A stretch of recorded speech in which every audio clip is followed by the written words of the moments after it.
Okay. नमस्कार दोस्तों, कुछ देरी के लिए मैं क्षमा प्रार्थी हूँ। आज तीसरे दिन का आर्थिक पैकेज जो पूरी तरह से खेती बाड़ी को लेकर है, वो देश ने देखा और सुना। प्रधानमंत्री और वित्त मंत्री की 3 दिन की जुमला पैकेज घोषणाओं से एक बात साफ है कि मोदी सरकार हेडलाइन मैनेजमेंट से हेल्पलाइन मैनेजमेंट तक का सफर तय करने में पूरी तरह से फेल साबित हुई है।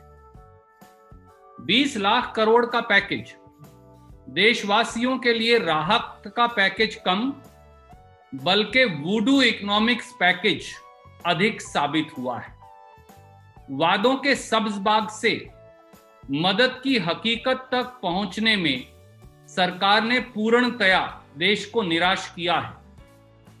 कोरोना महामारी में सबसे बड़ा संकट अन्नदाता किसान व राष्ट्र निर्माता मजदूर झेल रहे हैं। मरहम लगाने की बजाय मोदी सरकार किसान मजदूर को घाव दे रही है तथा मदद करने की बजाय किसान को कर्ज के जंजाल में धकेल रही है। एक बात साफ है कि मोदी सरकार न किसान की पीड़ा समझती है और ना ही खेती की समस्या।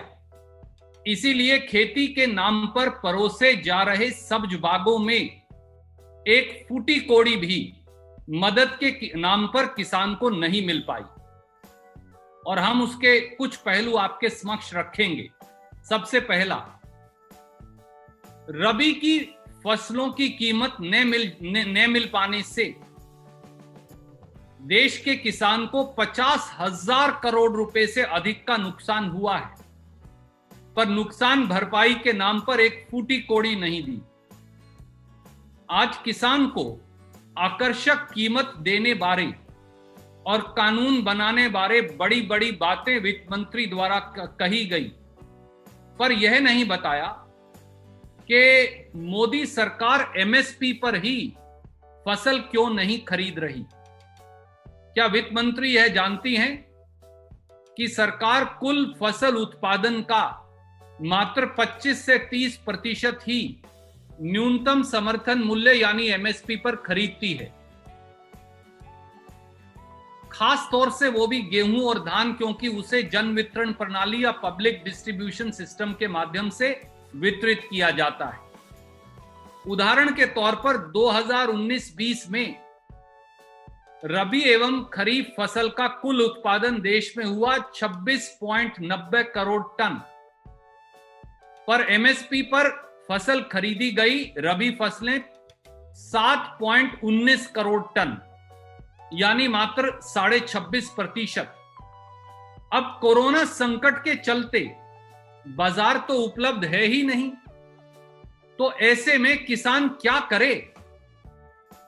2020-21 के रबी सीजन में अकेले गेहूं की फसल का अनुमानित उत्पादन है 10 करोड़ टन, यानी 1925 रुपया प्रति क्विंटल के हिसाब से लगाएं तो कुल लागत होगी 1,92,500 करोड़ रुपया। मोदी सरकार एमएसपी पर गेहूं की खरीद कर रही है मात्र 35% या 350 लाख टन। बाजार के अभाव में उत्तर प्रदेश, मध्य प्रदेश, अन्य राज्यों से खबर आ रही है कि मात्र किसान की गेहूं 1400 रुपया से 1600 रुपया क्विंटल में बिक रही है, क्योंकि बाजार नहीं है। केवल इसी से अकेले गेहूं की फसल में जो 1925 रुपया प्रति क्विंटल से कम की बिक्री होगी, किसान को नुकसान होगा 21,000 करोड़ रुपए का। अगर रबी की अन्य प्रमुख फसलें जैसे सरसों, चना, मसूर इत्यादि भी लगा लें और उनमें भी इसी प्रकार या इससे ज्यादा नुकसान है, तो नुकसान उन फसलों में होगा 21,000 करोड़ रुपया। और यही हाल फल, सब्जी, फूल पैदा करने वाले किसान का है।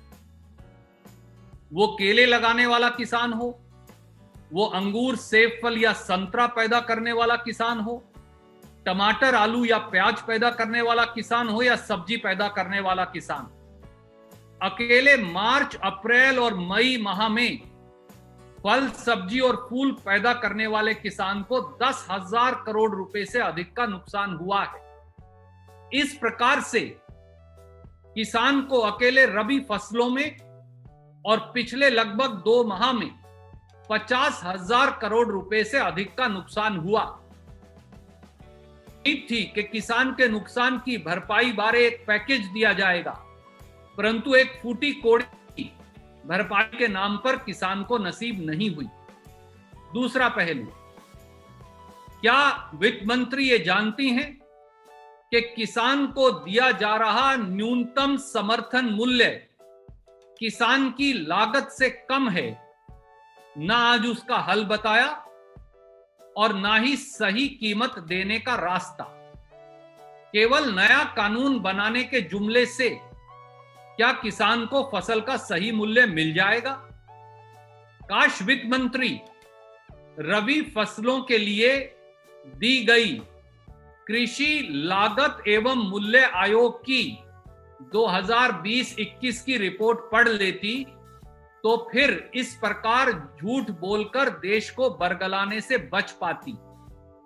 आज किसानों को समर्थन मूल्य से भी अधिक फसल की लागत आ रही है। ये हम नहीं कह रहे, ये प्रधानमंत्री जी का गृह प्रदेश गुजरात, भाजपा शासित हरियाणा और मध्य प्रदेश जैसे प्रांत कह रहे हैं।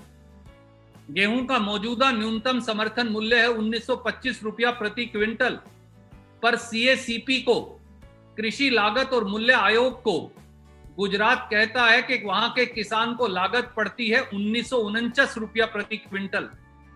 हरियाणा की भाजपा सरकार कहती है कि हरियाणा के किसान को गेहूं की लागत पड़ती है 2081 रुपया प्रति क्विंटल। और ये सब कृषि लागत एवं मूल्य आयोग की रबी 2020-21 की रिपोर्ट में दर्ज है। चने का न्यूनतम समर्थन मूल्य है 4,875 रुपया प्रति क्विंटल, पर हरियाणा की भाजपा सरकार सीएसीपी को कहती है कि मूल्य पड़ता है किसान को 5,289 रुपया प्रति क्विंटल। अर्थात बाजार में किसानों को फसल के दाम नहीं मिल रहे और न्यूनतम समर्थन मूल्य जो सरकार नहीं दे रही उससे ज्यादा भी किसान को लागत आ रही है। तो वित्त मंत्री और प्रधानमंत्री ये बनाए कि कानून बनाने से क्या होगा जब आज किसान की ये दयनीय स्थिति है। और तीसरा, किसान सम्मान निधि योजना की बहुत बड़ी चर्चा की गई। कहा गया कि 6,000 रुपया सालाना बजट में प्रावधान कर किसान को दिया जा रहा है। उसका सच भी आज हम उजागर करने वाले हैं। भारत में 14 करोड़ 64 लाख किसान हैं। ये हम नहीं कह रहे, ये भारत सरकार का एग्रीकल्चर सेंसस 2016 कह रहा है। मोदी सरकार के मुताबिक पीएम किसान सम्मान निधि योजना में मात्र 8.22 करोड़ किसान ही चिन्हित किए जा पाए हैं, यानी 6 करोड़ 42 लाख किसान मोदी सरकार के मुताबिक भी आज किसान सम्मान निधि से बाहर हैं। और यही नहीं, मोदी सरकार ये शेखी तो बघारती है कि हर किसान को सालाना 6,000 रुपया प्रति वर्ष दिया, पर यह नहीं बताती कि 5.5 साल में किसान की प्रति हेक्टेयर कीमत को 15,000 रुपया प्रति हेक्टेयर बढ़ा दिया है। कैसे? मोदी सरकार ने डीजल पर एक्साइज ड्यूटी 3 रुपया 56 पैसे प्रति लीटर से बढ़ाकर 5.5 साल में 31 रुपया 83 पैसे प्रति लीटर कर दी। यानी 5.5 साल में अकेले डीजल पर 800% टैक्स की बढ़ोतरी की गई है, जिससे लाखों करोड़ कमाया जा रहा है। यही नहीं, मई 2014 में डीएपी खाद की कीमत थी 1125 रुपया प्रति बैग, आज वो बढ़कर हो गई है 1400 रुपया प्रति बैग। यूरिया खाद के कट्टे की कीमत 5 किलो कम कर दी गई, पर कीमत वही रही, 5 किलो कम कर 50 से 45 किलो कर दिया, पर कीमत वही रही। सुपर खाद की कीमत 260 रुपया से बढ़ाकर 350 रुपया कर दी गई। और यही नहीं, पहली बार खेती पर टैक्स लगाया गया, जीएसटी लगाया। खाद पर 5% जीएसटी, कीटनाशक दवाई पर 18% जीएसटी, खेती के उपकरणों पर 12% जीएसटी, यहां तक कि किसान के ट्रैक्टर के टायरों पर भी 18% जीएसटी। और इस प्रकार से 15,000 रुपया प्रति हेक्टेयर अतिरिक्त लागत बढ़ा दी गई किसान की फसल की, और आधे किसान को 6,000 रुपया सालाना देकर वाहवाही पीटने की कोशिश की जा रही है।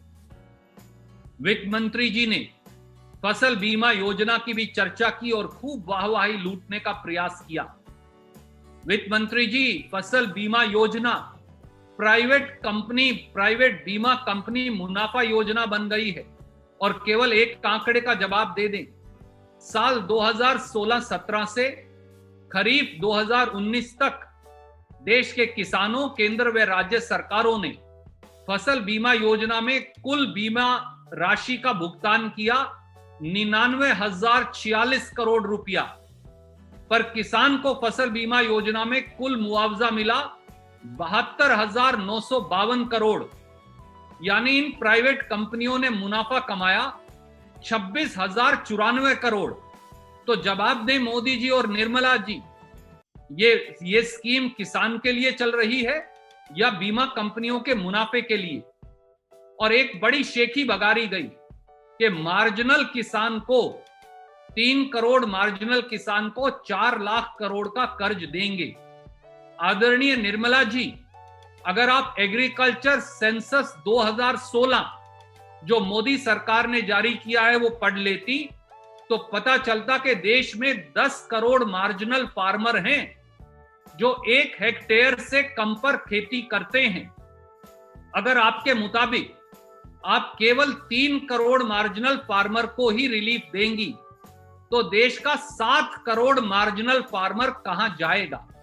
इस बात का जवाब आपने नहीं दिया।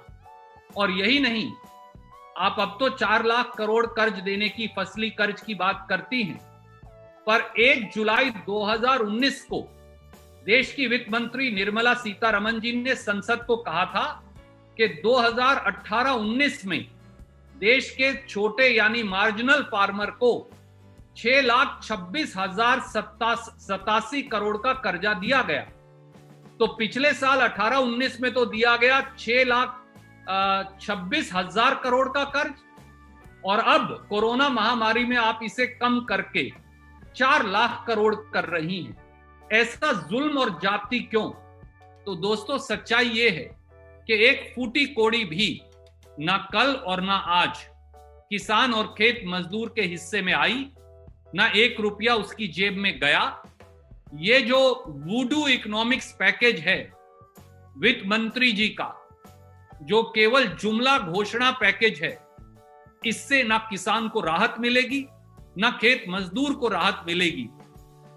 किसान और खेत मजदूर आज एक ऐसे चौराहे पर खड़ा है जहां वह मोदी सरकार से निराश भी है और अपने आप को ठगा हुआ महसूस भी करता है।